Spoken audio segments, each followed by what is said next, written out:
Wouldn't be Ryan the Great, and today we are talking the Philadelphia Eagles, guys, and it's been about a month since we've been back on YouTube, and that's honestly my bad.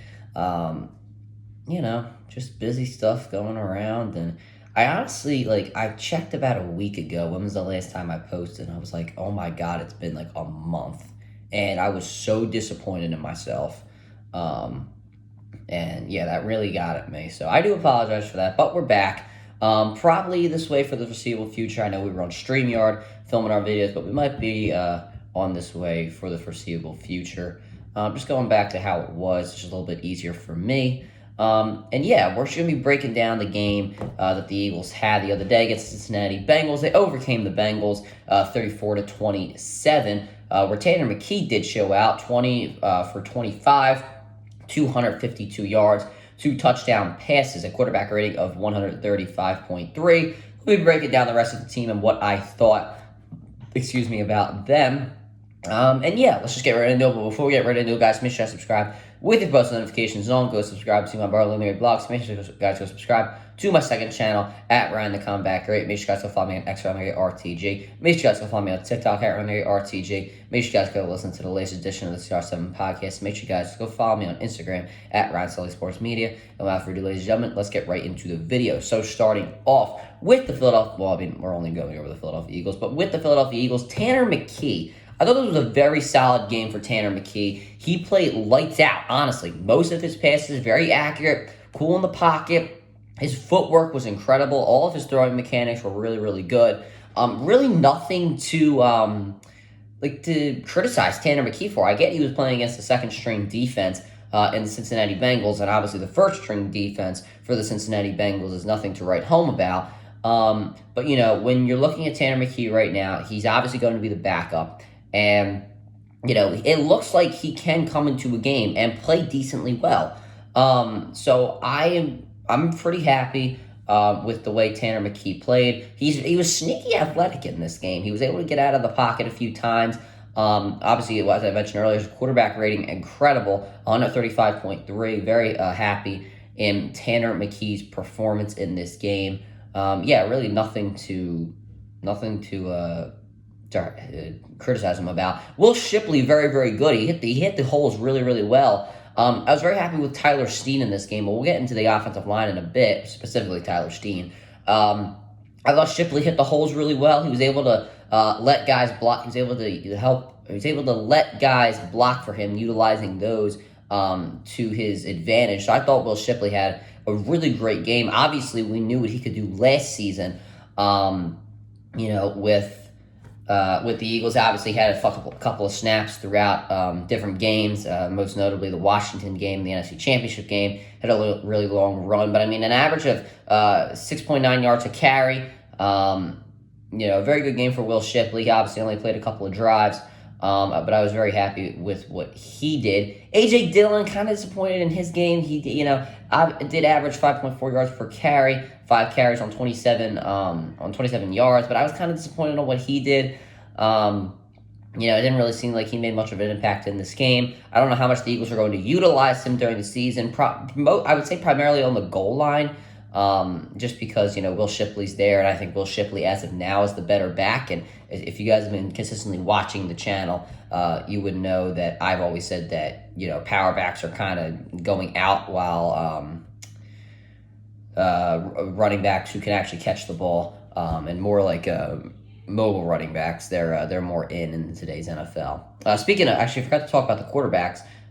Dorian Thompson-Robinson, he only threw 5 passes. Wasn't a great performance from him. Neither was it for Kyle McCord. Everybody knows the love I got for Kyle McCord because he comes from St. Joe's Prep. But, there wasn't really anything to write home about any of these guys. They did have limited playing time. Kyle McCord, an interception that was just a really bad throw. Both of them didn't really have a great game, but, they didn't have much of an opportunity. McKee played the whole first half, and Eagles primarily ran the ball in the second half, and the defense was on the field for a lot. But receiving-wise, this guy, Darius Cooper, where is this guy from? This guy is quick as hell. He was able to run that drag route very, very well. Got yards after the catch, an average of 13.7 yards a catch. As I just said, ran the drag route well. Able to get yards after the catch. I was very happy with what Darius Cooper was able to do. Hopefully, he can possibly make the team. Johnny Wilson, a very good game. Looks like we're going to have to use him more as a vertical threat and just have him go up and to catch the football. Once again, obviously, you're playing against the second-team defense, but he was mossing dudes like there was no tomorrow. And I was very pleased with what Johnny Wilson was able to do for the Philadelphia Eagles in this game. The Eagles were sometimes using him in for short passes, in breaking routes and out and five and out. But we might need to use him on fades and just go routes and stuff like that because he can definitely go up and get the ball. It was a 6'7". How tall is he? He is 6'6" frame. I mean, you can't get much better than that. Jahan Dotson, some pretty good catches. Only played for a limited amount of snaps. He did have 2 catches for 27 yards, but he did run a very good slant. I forget what corner was guarding him. But a very textbook slant run by Jahan Dotson. He planted his feet in the ground, got out of his break pretty quickly. Made a really nice catch inside the red zone in the first quarter. So I was very pleased with what Jahan Dotson was able to do in his limited time in the preseason. Hopefully with the whole training camp, he's able to get kind of more into it. He obviously played pretty well in the playoffs. He had that catch in the Super Bowl. They got the Eagles down at the goal line early in the game. Obviously had the touchdown against Green Bay. So I'm hoping that Jahan Dotson can, come into his own here. Other than that, not much. Aniyah Smith, a touchdown. I always have seen him as more of a utility guy, kind of more used on trick plays. So we'll see how he fits in. I assume the Eagles will keep him on the roster. E.J. Jenkins, somebody that was carried on the roster last season.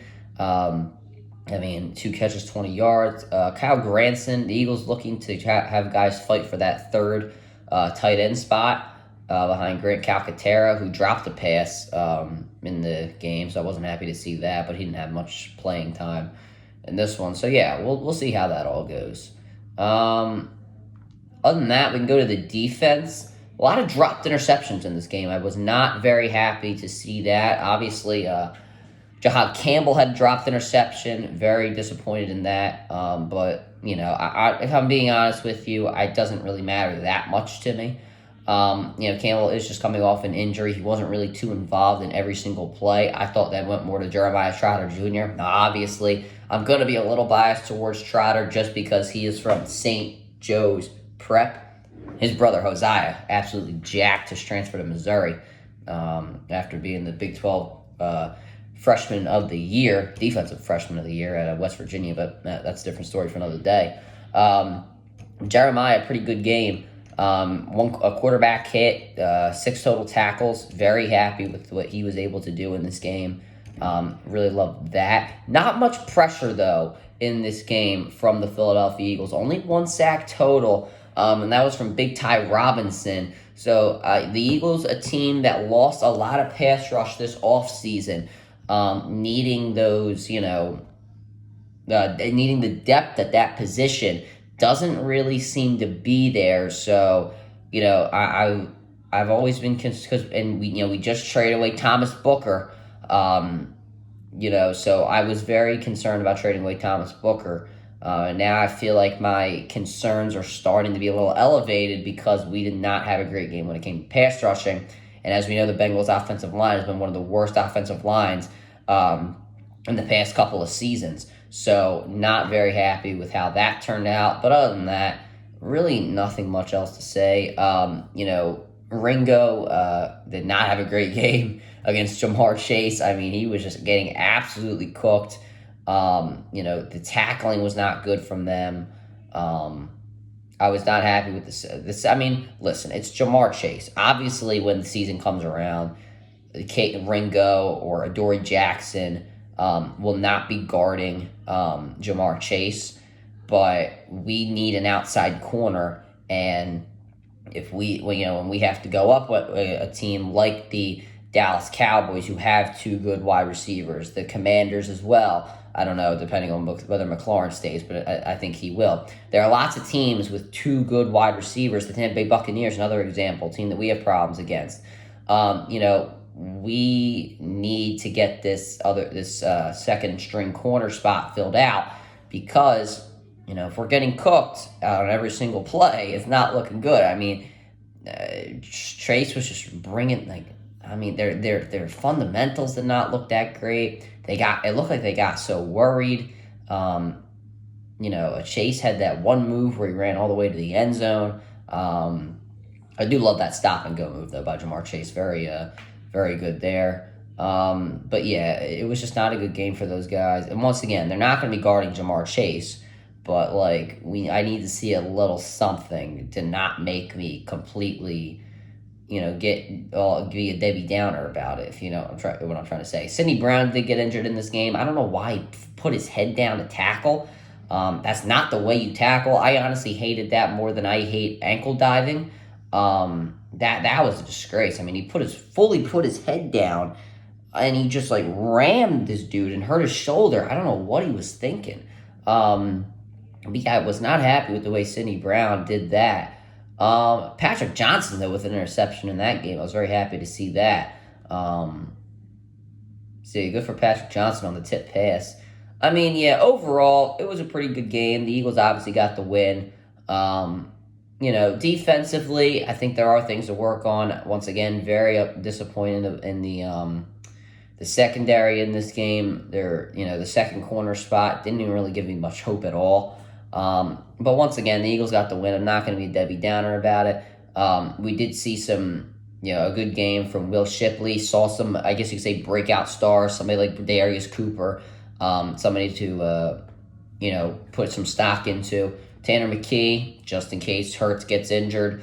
Which, I mean, with the way Hurts' is playing style, as he said, he's going to try and, be a little bit more aggressive this year. Could happen at some point. I assume that Thompson Robinson will be cut or maybe put on the practice squad, and then Kyle McCord will probably be that third string, just because he's one of the picks. He's a local Philly guy. Well, I mean, he's from Jersey, but he played at the Prep.